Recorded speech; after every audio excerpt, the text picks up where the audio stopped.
Thank you very much. Good evening, ladies and gentlemen. Actually, it's my first time here at the Academy, and I'm very happy to be here because you are here, Nancy. President Michael Steinberg, Nancy Foner, and distinguished guests, I would very much like to thank you giving me the honor to introduce my dear colleague, Nancy. With numerous distinctions, awards, and honors that Nancy Foner has, I will do my best tonight to mention Nancy's most significant achievements and hope that my introduction is also worthy to her standing in academia and the integration and migration field.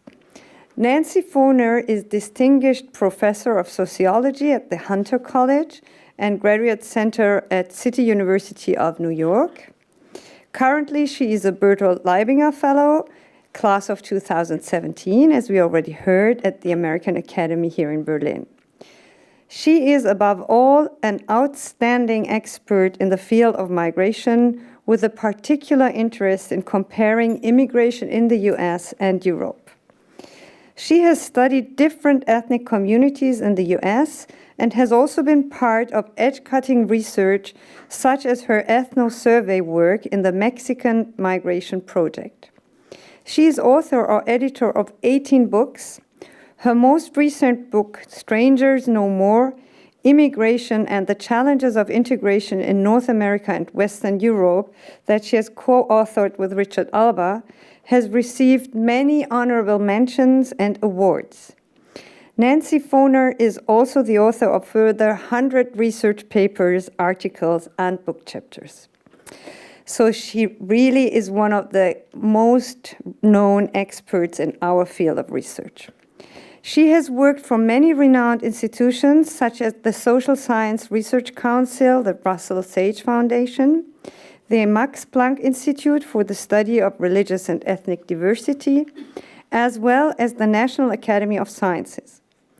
Her latest honors include her election to the American Academy of Arts and Sciences in 2011, as well as her award for the John Simon Guggenheim Memorial Fellowship for 2017 and 18.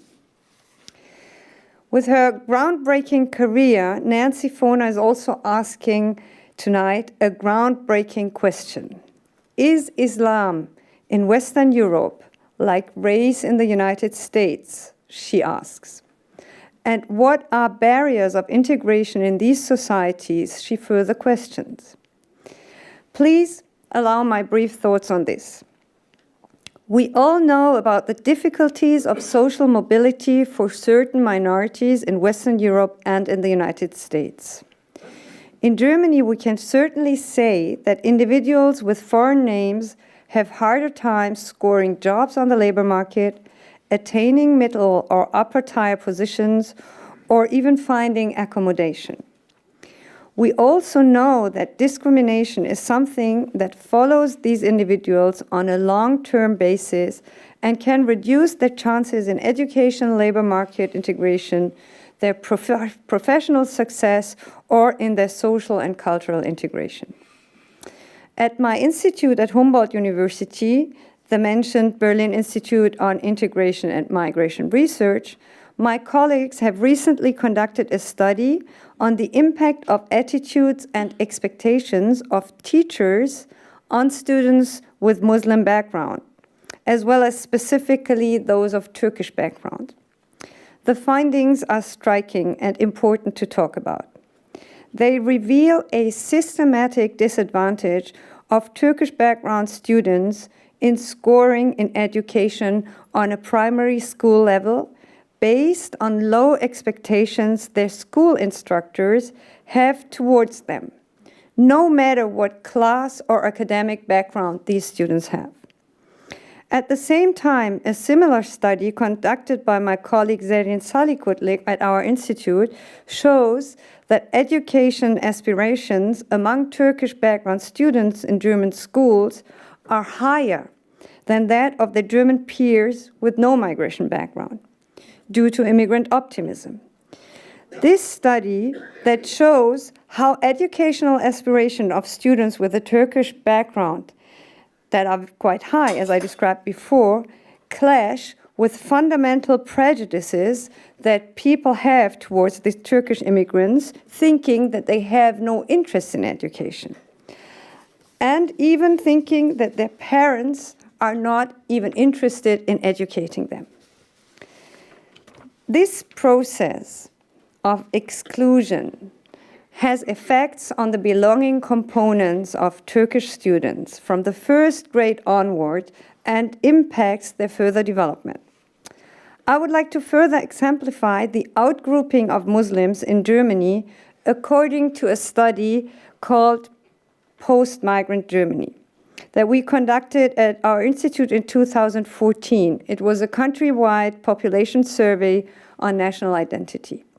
So what we could see in one survey experiment, we presented people a variety of statements in which Muslims were compared to a collective we that respondents were able to define for themselves in a follow-up question.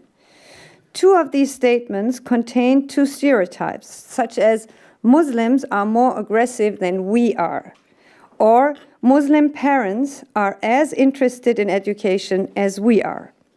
As I told you before, we know that Muslim parents' aspiration for their children scores higher than that of their native counterparts due to immigrant optimism.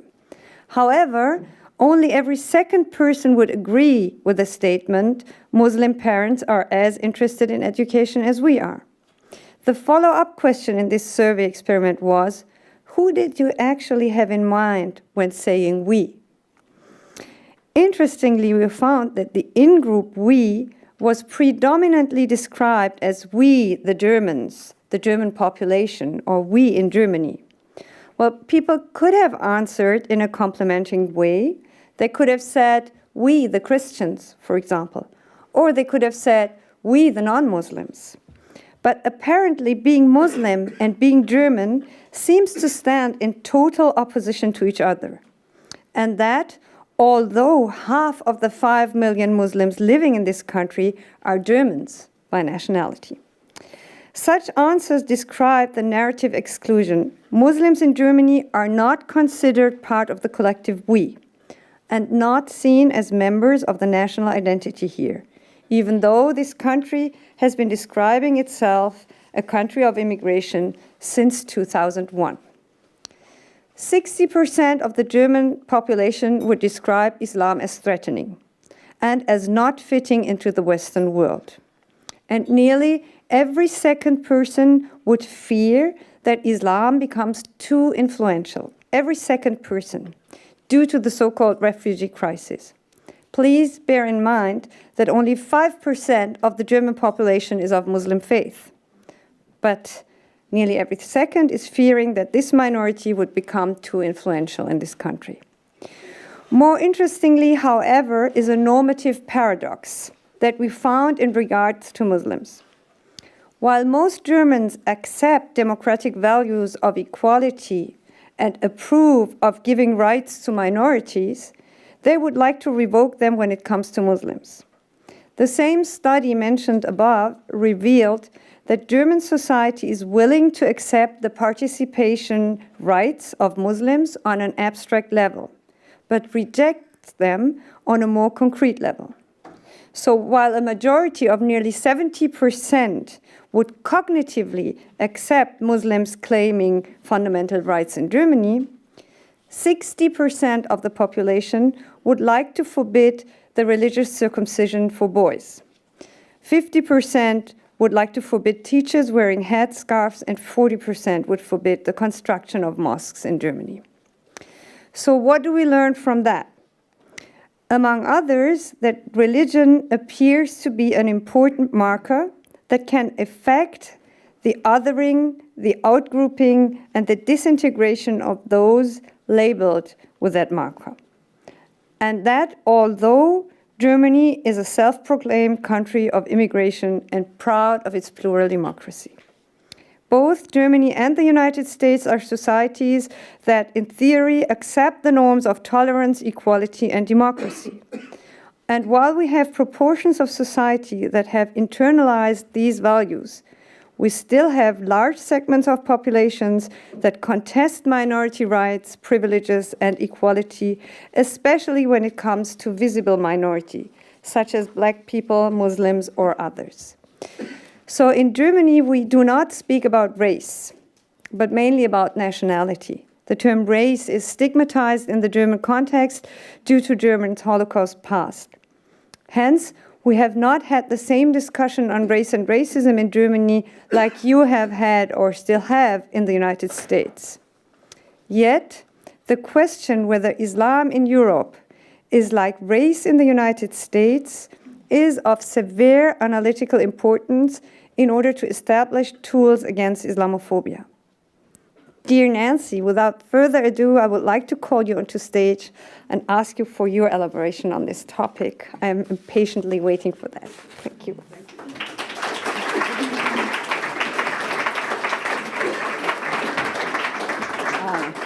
Thank you.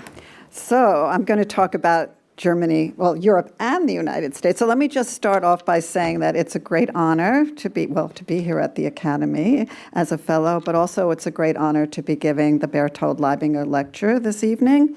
So my talk this evening will be about the great waves of immigration that have transformed both Western Europe and the US since World War II, and it's going to compare those two experiences since that comparison has been at the center of my research now for many years.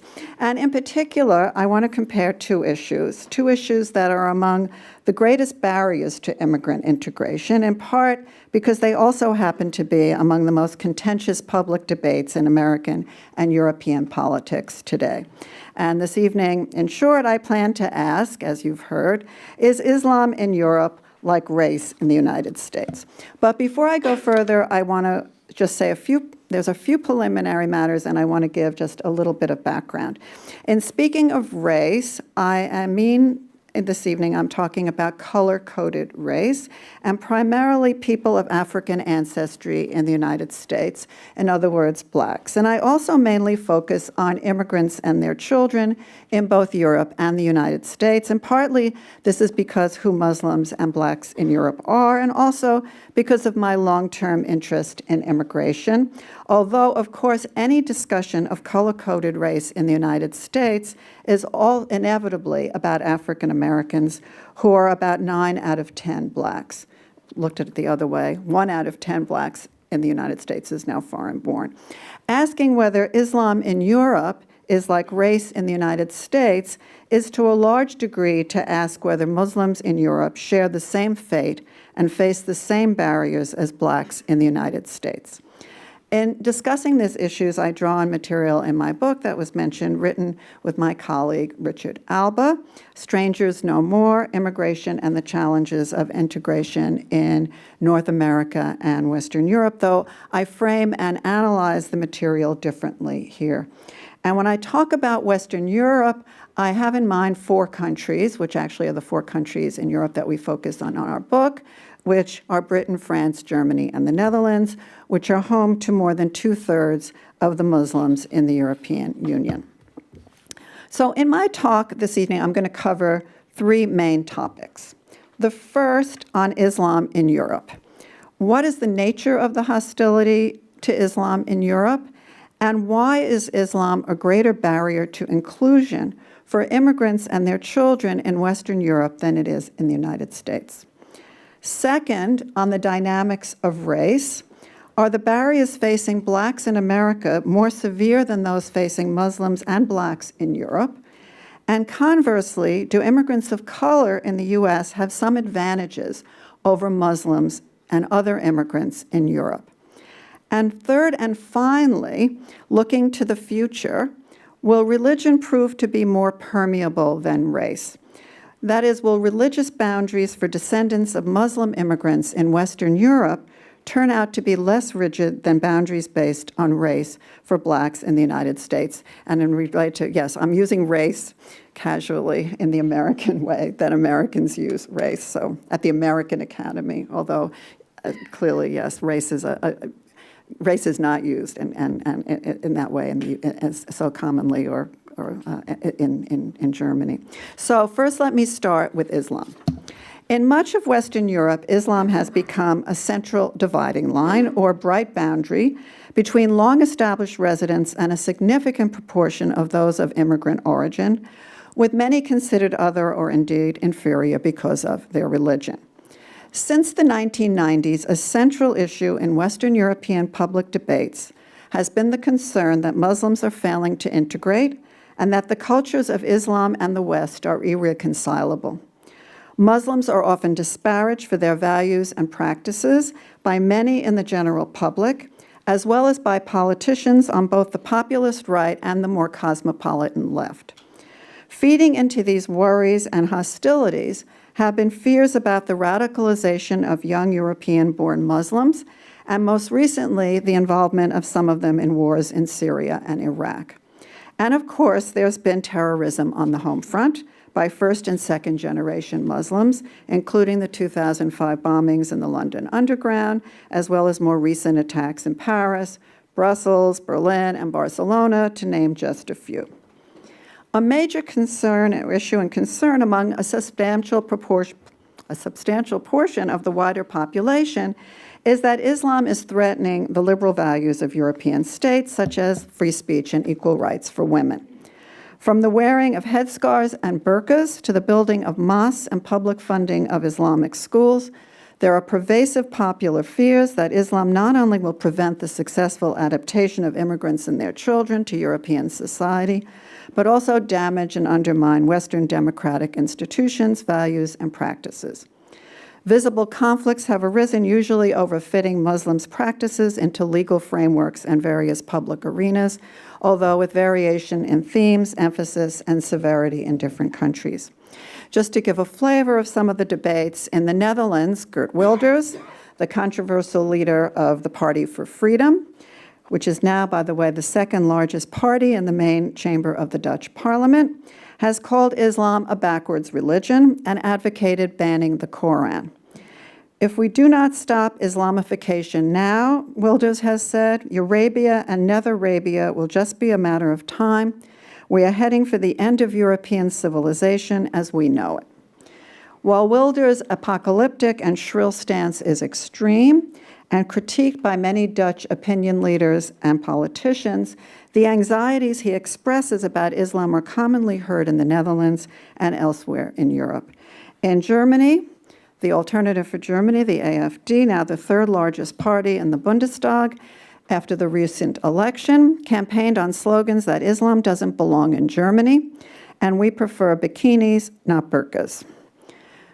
To some scholars, anti-Muslim sentiment in Europe is a form of racism, conceptualized as cultural racism, in which culture and religion become the functional equivalent of skin color racism, and groups are seen as inherently inferior on the basis of their culture or religion rather than on visible physical characteristics. Culture, in other words, can do the work of race when peoples or ways of life are seen as unchangeable as pigmentation.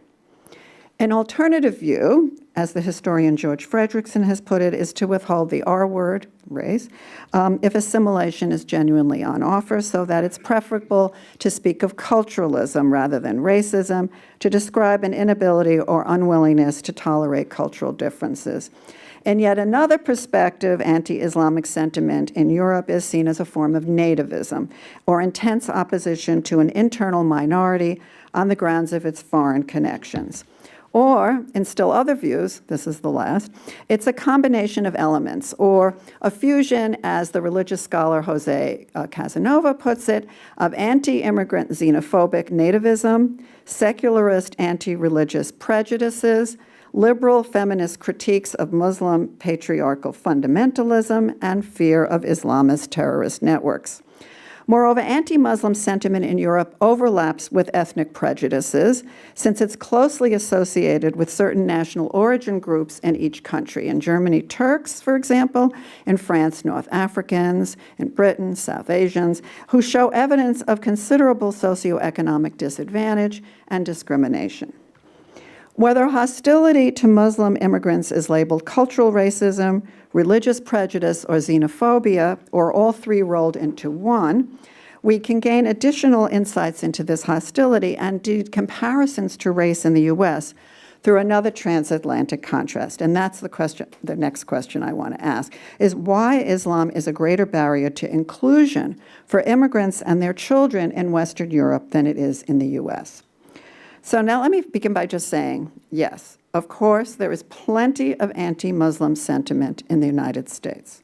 There are many cases of discrimination, bias incidents, hate crimes, including vandalism of mosques, and even occasional violence against Muslims. Most recently, anti-Muslim statements have been common in public discourse at the highest levels of American society. Not long after taking office, President Trump issued an executive order banning visitors from several Muslim-majority countries, and anti-Muslim hate crimes have spiked during his presidency. This said, Islam has not become a major cleavage between long-term residents and a large segment of the immigrant population. Immigration debates in the U.S., as Jocelyn Cesari, a scholar of Islam, has put it, have not been Islamicized or systematically connected with anti-Islamic rhetoric the way they have been in Western Europe. Nor have they become as frequent a subject of public debate about immigrant integration and assimilation. In the U.S., hostility to Islam has to a large extent focused on security issues and on Islam as an external threat from outside the country. In Western Europe, although fears of terrorist networks are hardly absent, threats to civilization and core values have ballooned much larger and aroused more controversy in Western Europe.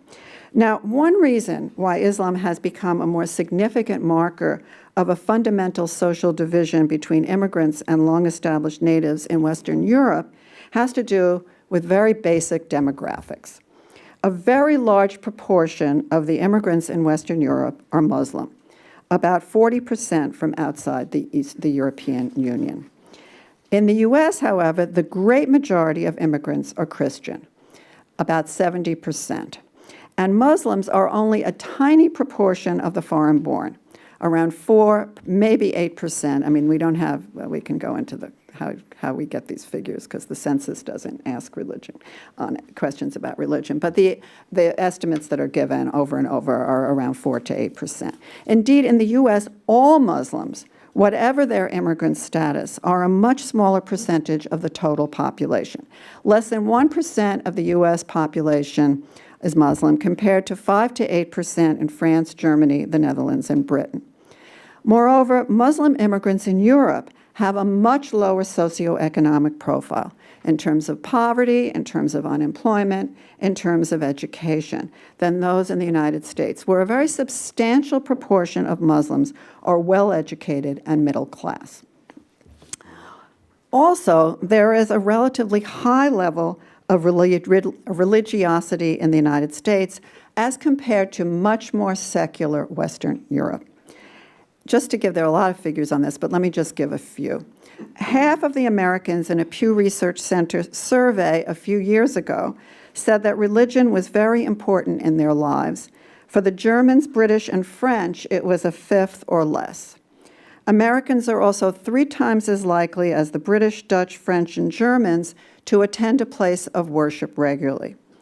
Claims based on religion have much less acceptance and legitimacy in Western Europe, and when the religion is Islam, these claims often lead to public unease, sometimes disdain and anger, and not surprisingly, tensions and conflicts. Finally, historically rooted relations and arrangements between the state and religious groups in Europe have led to greater difficulties in incorporating and accepting new religions than is true for the U.S. In the United States, the history of religious pluralism, shaped by foundational, although contested, principles of religious freedom and separation of church and state, and its success in incorporating Judaism and Catholicism into its predominantly Protestant national narrative and the fabric of mainstream institutions, which was a mid-20th century phenomenon, but they provide a platform for the easier integration of non-Christian religions.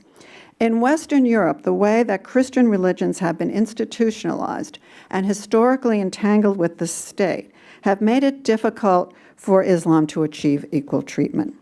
Now, yes, secular Europeans may see religion as a minor feature of their societies, and many links between church and state have been broken in the modern era.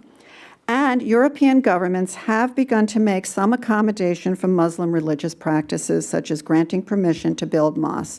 Britain, by the way, is particularly liberal on this score. Still, the institutional context continues to favor Christianity in many ways and marginalizes Islam. And just a few examples. In France, where the exclusion of religion from the affairs of state is the official ideology, the 1905 law designating all religious buildings built before then as property of the French state also prevents the state from contributing to the construction of new ones.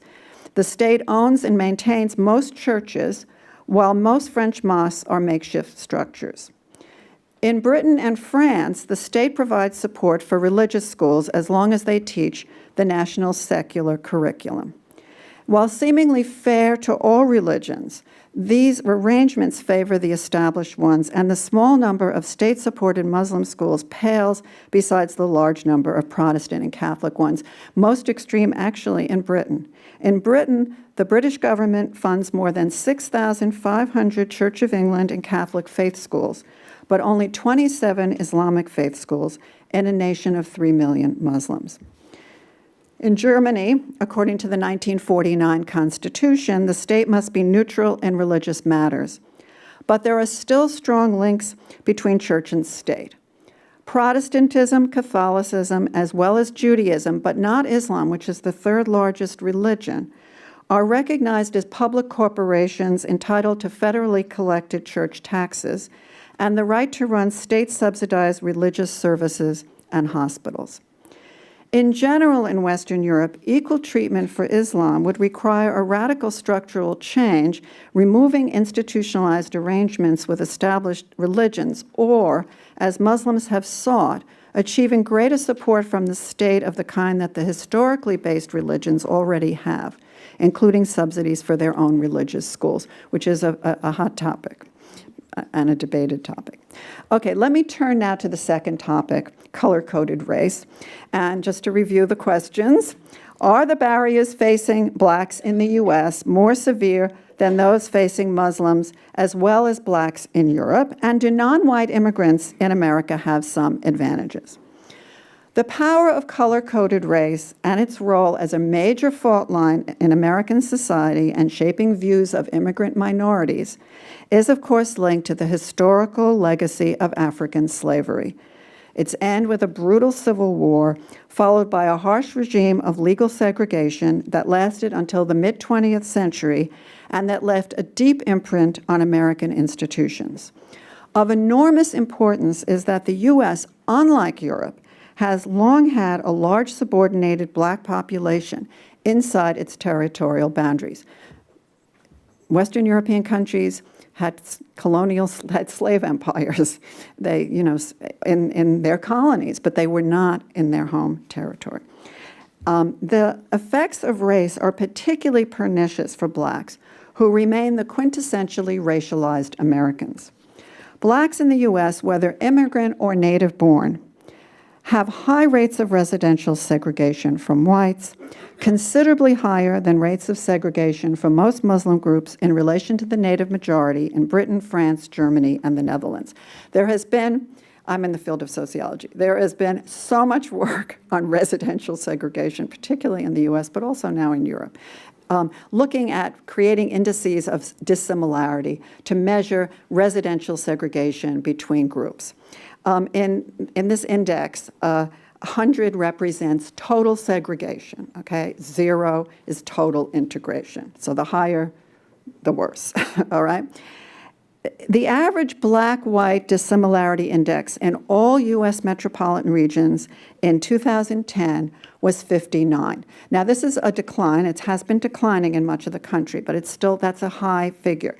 It's also much higher in many cities and metro areas, and one of the places where it is extraordinarily high is actually my city of New York, where the dissimilarity index between blacks and whites is 82. Yes, it's astounding, right?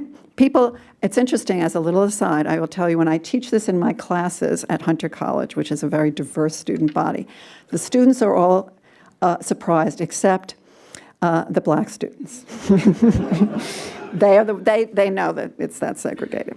In France, Germany, and the Netherlands in recent years, the index of dissimilarity for most Muslim groups in relation to the native majority population in cities where they're concentrated was around 40 or less. So just to remind you, in the US, for all metro areas, it was 59, and in some cities like New York, it was 82. You don't find anything like that in Europe. As a large literature demonstrates, confinement to predominantly, often virtually all black or racial minority neighborhoods in the US, among other things, limits access to good schools, increases exposure to crime, and reduces informal contacts with whites. Patterns of intermarriage are another indication of the distinctive social distance separating whites and blacks in the US, where intermarriage for blacks of immigrant origin is much less frequent than for Hispanics and Asians. Here I'm using data from our book, which was just looking at the second generation. Second generation are the children of immigrants who are born in that country. So in the U.S., it would be U.S. born, children of immigrants in the U.S. So just to give you some figures here, to give you an idea, in the U.S., only about 10% of the Afro-Caribbean second generation has white partners, compared to rates of 30 to 45% for U.S.-born second-generation Hispanics and Asians, although the rates vary by group and gender, although I will say none of the Asian groups have anything as low as 10%. They're like 20 or 25%.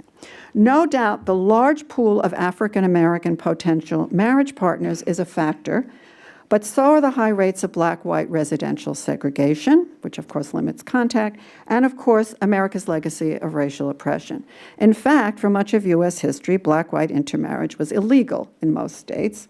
And for those of you who saw the movie Loving, you know that the Supreme Court did not make it illegal until 1967. Now, it's true, those in major Muslim groups in the Netherlands, Germany, and Britain, although not in France, also have extremely low rates of mixed unions with native majority partners, generally ranging from about 8 to 15%. That is really low.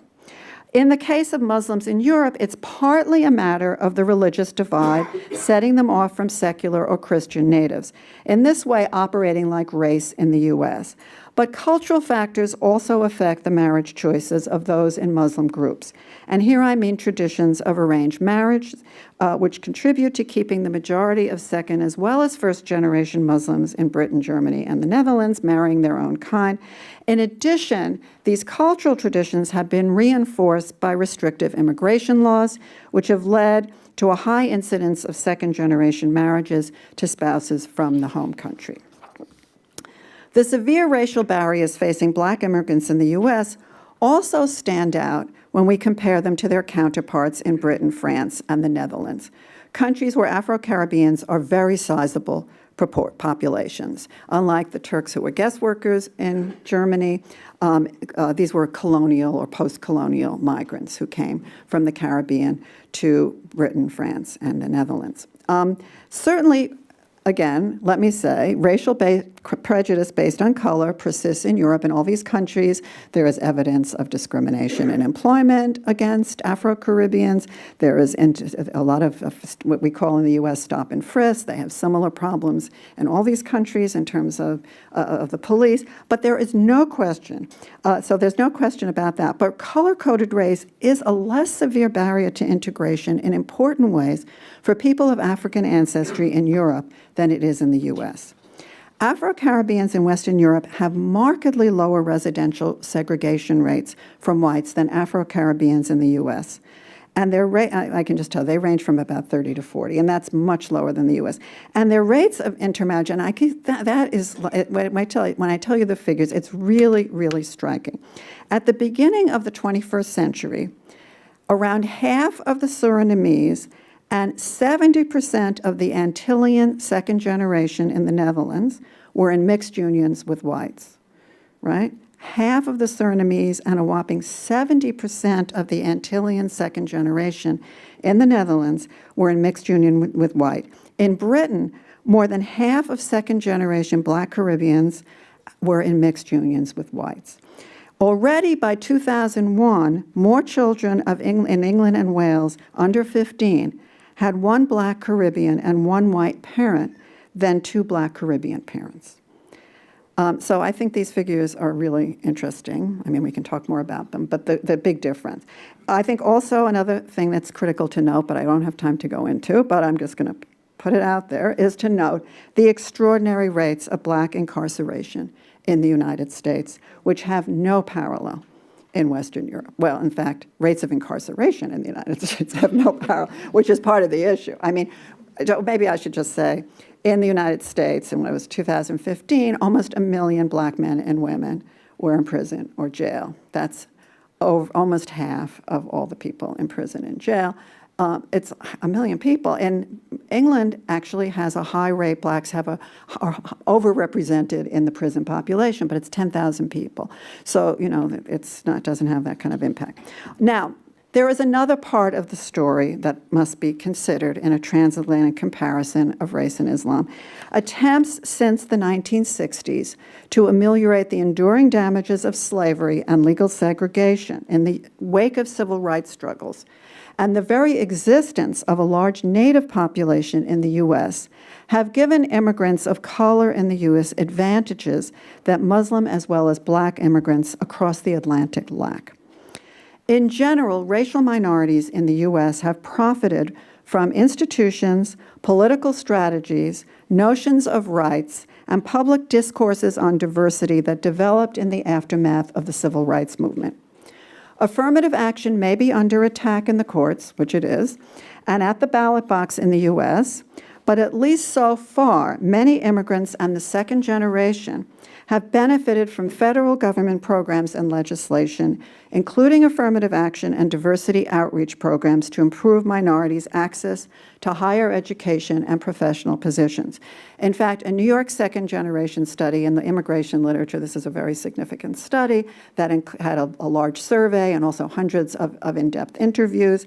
This study argues that affirmative action and other policies designed to redress longstanding American racial inequalities have ended up working better for immigrants and their children than for the Native minorities for whom they were initially intended.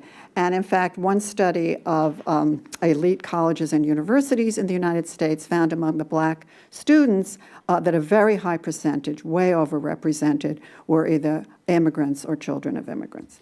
Many European countries, to be sure, have created policies to combat racial and religious discrimination and sought to expand opportunities for ethnic and racial minorities in response to the influx of non-European immigrants.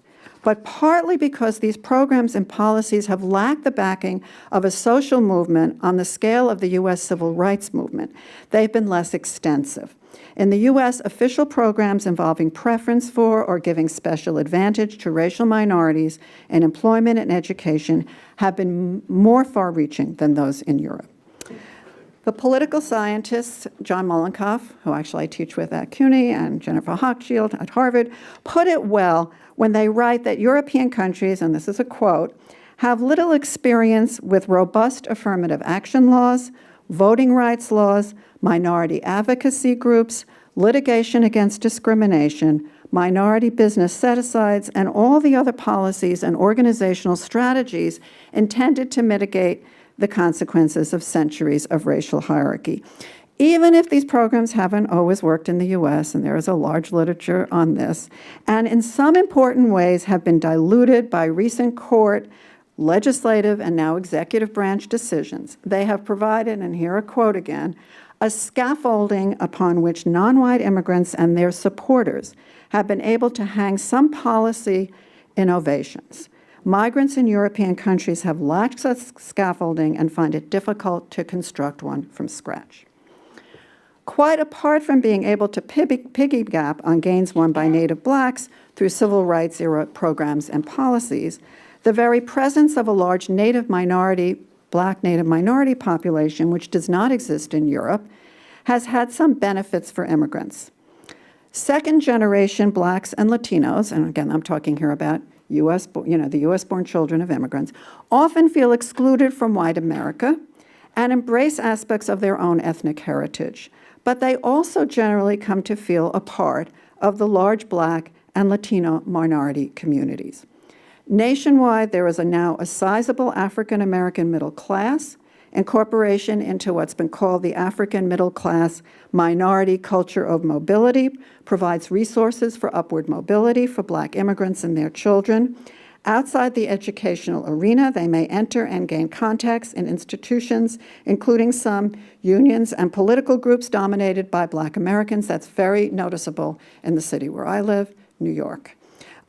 Immigrants' identity in the U.S. is also bound up with how they see themselves and are seen by others in relation to Black Americans. African Americans are widely seen to be at the bottom of the racial hierarchy, thereby enabling immigrants to avoid this position and indeed often claim superiority to African Americans. In Europe, non-European immigrants and their children are often seen as the disfavored and stigmatized groups. And so we come to the final question. What about the future? What are the prospects for the loosening or blurring of the religious and racial boundaries that I've discussed? Are these prospects different for the divisions based on color-coded race in the U.S. as opposed to those based on Islam in Western Europe? Predicting the future is always very risky since there are so many unforeseen events that may intervene. I mean, who would have thought, right, that Trump would ever be elected president? That's one. But, 9/11. I mean, you can think there are so many things that one cannot predict. But that said, racial divisions in the U.S. based on African ancestry may prove less blurrable than religious divisions based on Islam in Western Europe. Partly, this is because of the inherent nature of the divisions. In the case of religious cleavages, conversion is always a theoretical possibility. Obviously, if you're Black, you can't change your skin color. Well, there have been a few people historically, right? Black like me, but okay. I don't know if anybody read that novel. Okay. It wasn't a novel, it was a story of his experiences. In addition, religious differences, though often visible, are less visible than color-coded race and thus more open to change to the extent that assimilation and acculturation takes place. And there is the weight of history, the particular history of Blacks in America, a group brought to the U.S. as slaves, subject for years beyond slavery to extreme legal social exclusion and subordination, has led to a pattern of Black exceptionalism in the U.S. and a highly rigid boundary surrounding them. More rigid, I think, than the boundary involving Islam in Western Europe. Now, let me emphasize that racial boundaries dividing Blacks from others in the U.S. are inevitably fixed or immutable, as indicated by significant changes in post-civil rights America. This is a big debate that goes on in sociology, how much is, but there's no denying there have been very significant changes in the U.S. Since the civil rights era, post-civil rights America. Among them, the greater presence and acceptance of African Americans in the upper middle class, to say nothing of the election of a Black president. Further changes may well loosen racial boundaries in the future in the context of increased interactions with whites on an equal basis in such settings as colleges, universities, and workplaces, including the upper tiers of the workforce, and the likelihood of growing rates of mixed Black-white unions. Yet, the probability of continued high rates of poverty, residential segregation, and incarceration for a significant proportion of Black Americans will operate in the opposite direction, or at least make it more difficult to change the racial boundaries dividing Blacks from other Americans.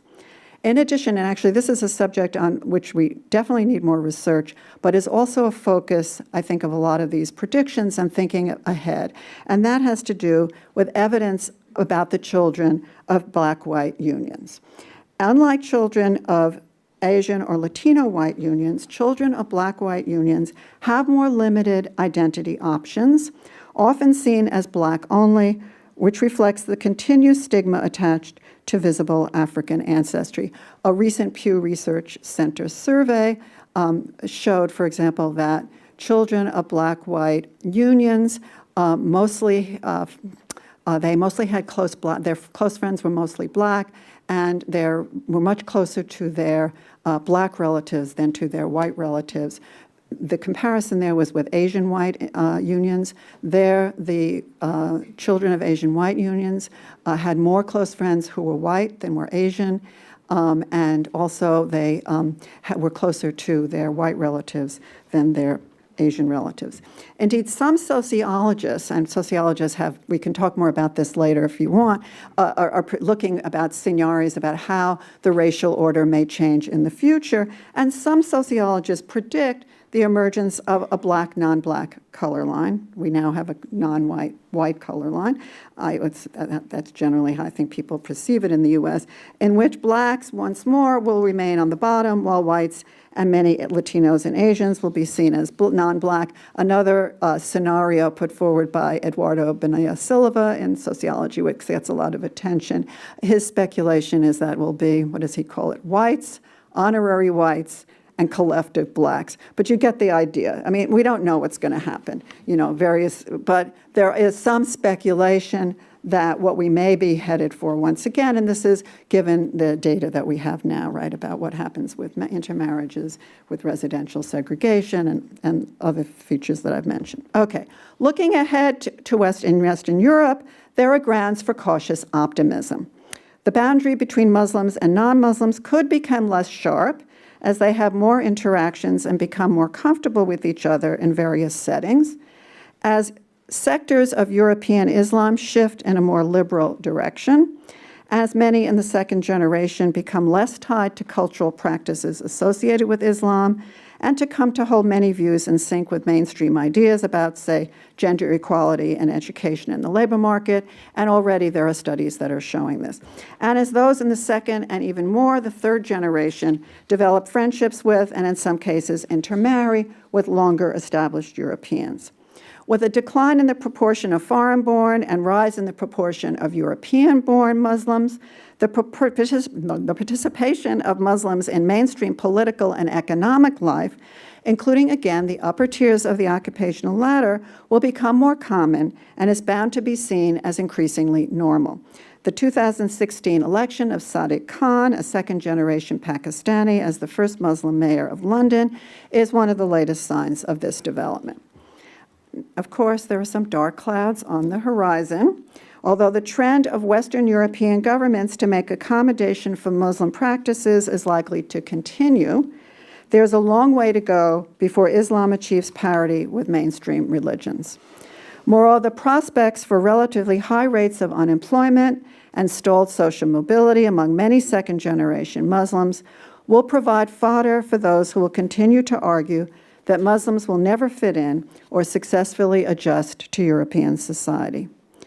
While most second-generation Muslims in Western Europe do not support a politicized Islam, a minority do. The aggrieved sense of exclusion felt by some second-generation Muslims has created a pool of potential recruits for fundamentalist doctrines and extremist Muslim groups, and this development, along with terrorist incidents by homegrown Muslims, could reinforce tensions with long-established Europeans and fuel anti-Muslim hostility and rhetoric. And in fact, this has already been happening over the last few years, given the violent terrorist attacks involving European-raised Muslims in Paris, London, and Brussels, and elsewhere, as well as the recent European refugee crisis with a surge in the number of asylum seekers entering Western Europe, many of them Muslim from Syria, Iraq, and Afghanistan. So, in short, and to conclude, it remains to be seen if and how racial boundaries in the U.S. and religious boundaries in Western Europe will blur or loosen in the context of future developments. At present, the strong religious divide between Muslims and the secular Christian majority in much of Western Europe operates, broadly speaking, in similar ways to the stark social cleavages affecting those of visible African ancestry in the U.S. Ultimately, however, the similarities may be less important than the differences. Indeed, while the problem of the color line in plaguing American society and confronting blacks is unlikely to disappear anytime soon, it's less certain that the religious line for Muslims in Western Europe will have the same degree of rigidity. So returning to the question with which I began, it's possible that Islam in Europe will turn out to be even less like race in the U.S. in the future than it is today. So I conclude, and thank you. And I guess, I now.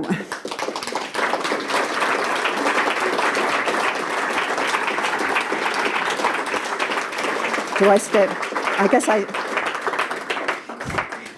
question. There's time for some questions. Yeah. Hi. Hi. Jens Wiekman from Die Welt.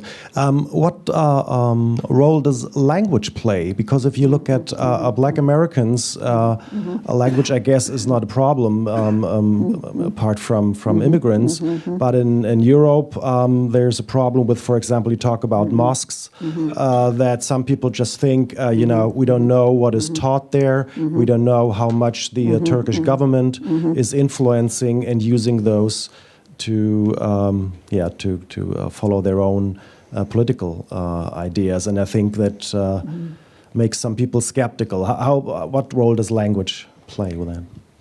Well, I mean, that's a conflict. Well, clearly African Americans speak English, and actually Afro-Caribbeans mostly speak English in the U.S. I mean, they speak English when they come, and of course English gives immigrants a big edge in coming to the United States. I guess if German-speaking immigrants, if they, but in Britain too, those who come speaking English, that is a big advantage. I was thinking it more in terms of integration issues, because that's where language comes up a lot in the immigration literature, and there's a lot of worry that immigrants and their children are not going to learn the local language, that they're never going to learn German. In the U.S., it's the fear is regarding Hispanics, immigrants from Latin America, that they're never going to learn English. In fact, one of the big fears in the U.S., and I didn't discuss this tonight, is that, somehow English is going to disappear in the United States and we're all going to be speaking Spanish, and, that's this big fear. And there are actually, there have been laws about that. In fact, at least in the United States, the literature on the U.S. is very clear on this, and there is extensive literature on it, which shows that the immigrants come generally, especially when they come as adults and they're from non-English speaking countries. They arrive, they don't speak English so well. They learn English the longer they're in the United States. Their children are overwhelmingly bilingual. They speak English, but they also, in some cases, speak the parents' language, not always. Actually, among Asian groups, they even lose the parents' language often. By the third generation, overwhelmingly immigrants are monolingual English. So this also goes in line also with the whole literature on assimilation, kind of expecting immigrants the minute they get here, or wherever they're going, to assimilate or integrate right away. It's a longer process. It's a multi-generational process.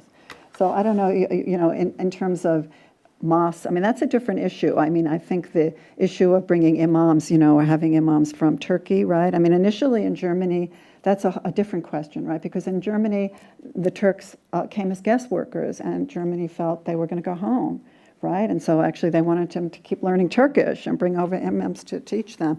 And so that that's sort of a different issue, I think, related to that. And I think now there's a different view. I mean, they're in the second and third generation is growing up, right?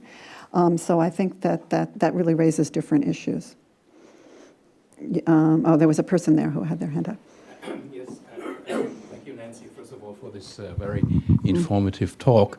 My name is Rudi Bresser. I'm at the Freie Universität.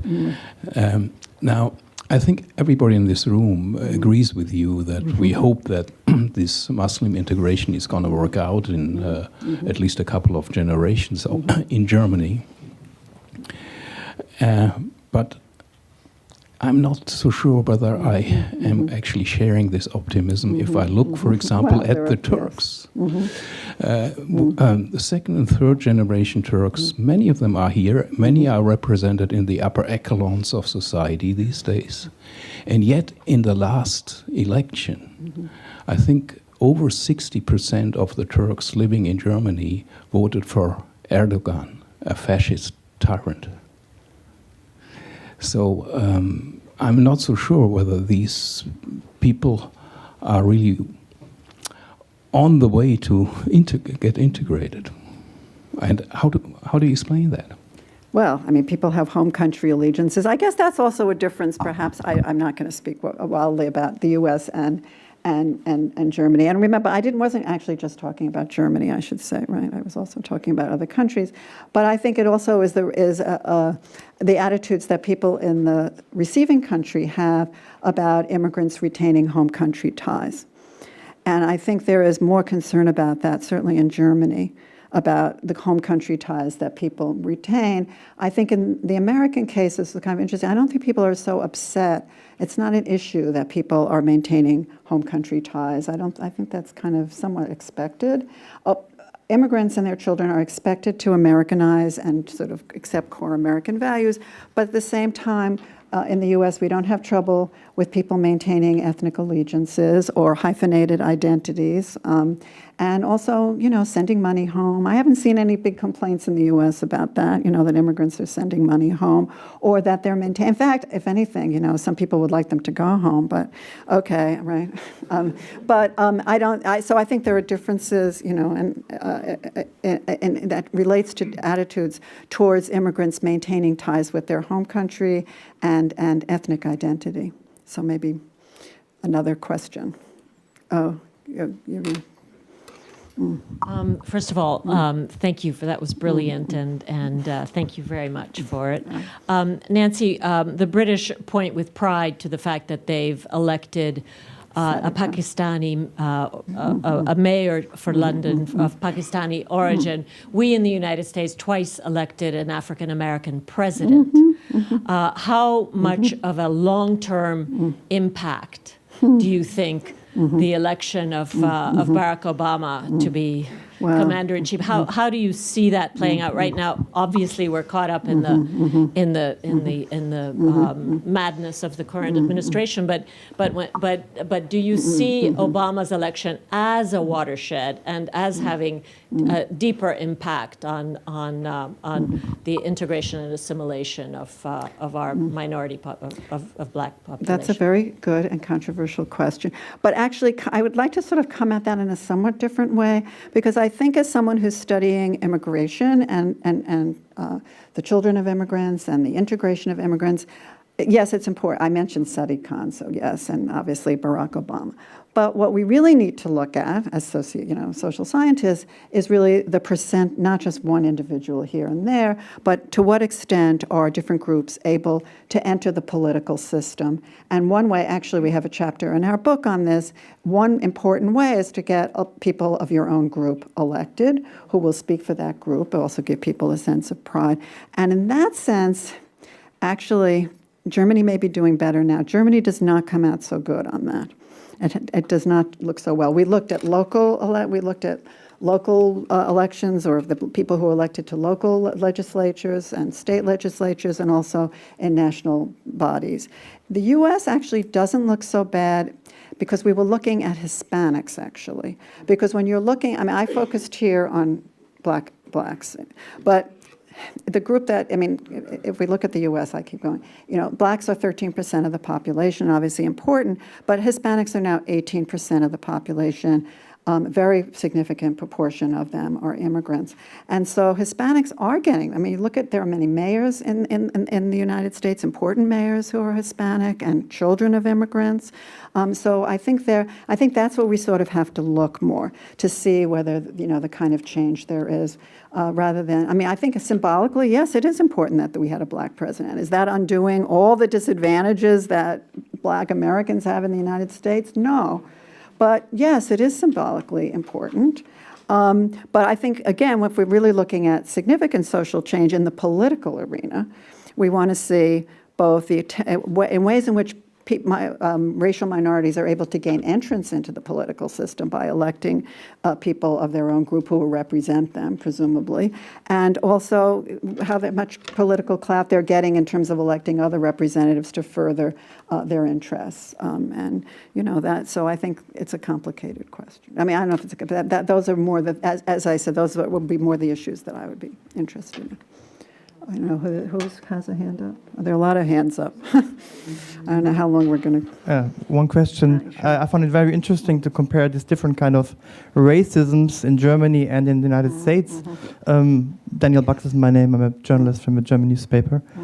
And but there's still a big difference between cultural racism, I think, targeting at Muslims, and as you said, because it's always possible, and conversion is not just a theoretical option. I mean, you have now in Germany, or in Europe, some of the most vicious anti-Muslim sentiments are voiced by people who are of Muslim background. I don't think you have something comparable to that in the United States with black people voicing anti-black racism in public. And you have, like if you look at the Bundestag, you have more politicians with a Turkish or Muslim background than with a Polish background or with a Russian background. Still, Polish or Russian people are not seen as a problem group. It's always been talked about Muslims. So I think, I mean, there are people who compare anti-Muslim sentiments rather with anti-Jewish sentiments 100 years ago.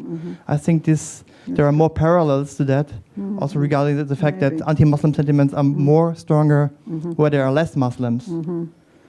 That's a complicated issue. Whether even in the United States, whether it makes right, whether having more that's an interesting question. I'm surprised. Can I just add another thing? Because I did talk about, well, I can, right? I'm the speaker, right? But that's my prerogative, right? Well, so I talked about race, right, and looked at blacks. I talked about Islam, an issue, Muslims in Europe, which is a major issue. If we're talking about immigration, I do want to say one other thing because I didn't speak about it. Maybe someone would have a question on this, but clearly if we're looking at political debates and political issues about immigration in the United States, we are talking about undocumented immigration. And that is the big political issue when it comes to immigrants. And another group that has Mexicans, right, who are associated because let me just present some figures just to give everyone an idea here. There are 11 million undocumented immigrants in the US. That is 1 out of 4 of all immigrants. 3/4 of the undocumented immigrants are Latinos and about half are Mexican. Donald Trump rails about this. This is the big political issue in the US. At the moment, the big question is what's going to happen to the 800,000 people who were given, deferred action for childhood arrivals. Trump has now, ended that program, waiting for Congress to see what will happen. There are no new renewals. That's ended. And that's just the tip of the iceberg. I mentioned also, let me just add another fact, that 11 million undocumented immigrants, but there are 5 million U.S. citizen-born children who have at least one undocumented parent. So this is a huge problem in the U.S., right? A political issue. So I just wanted to raise that also, for looking at public debates, right, and rhetoric and what's of concern. Clearly, I think that's the issue, and it's an issue also because, again, just to give 2/3 of the undocumented in the U.S. have been in the U.S. 10 years or more. So we're talking about a settled population that has no legal rights to be in the U.S., that is threatened with deportation, and now under Trump, the numbers actually have not increased of deportations because Obama deported a lot of people. What's happened is Trump has now, you can be deported at the end of Obama's presidency, people were only being deported for serious crimes. Now what's happened is just being undocumented is a crime and can get you deported. So that there's a much greater fear in the undocumented community, which is very large. And so I think that is, just to say, if we're looking at comparisons, I couldn't do everything in this paper. But if we're looking at comparisons and in the political arena, then I think that's, because you mentioned polls, and I think, that's the major political issue related to immigration in the United States today. And so just to add that to the mix, right? I don't know, maybe on that note, right? To end on the note of undocumented immigrants, and who knows what will happen, right? But okay, so I think this is a good place to end, right? So thank you.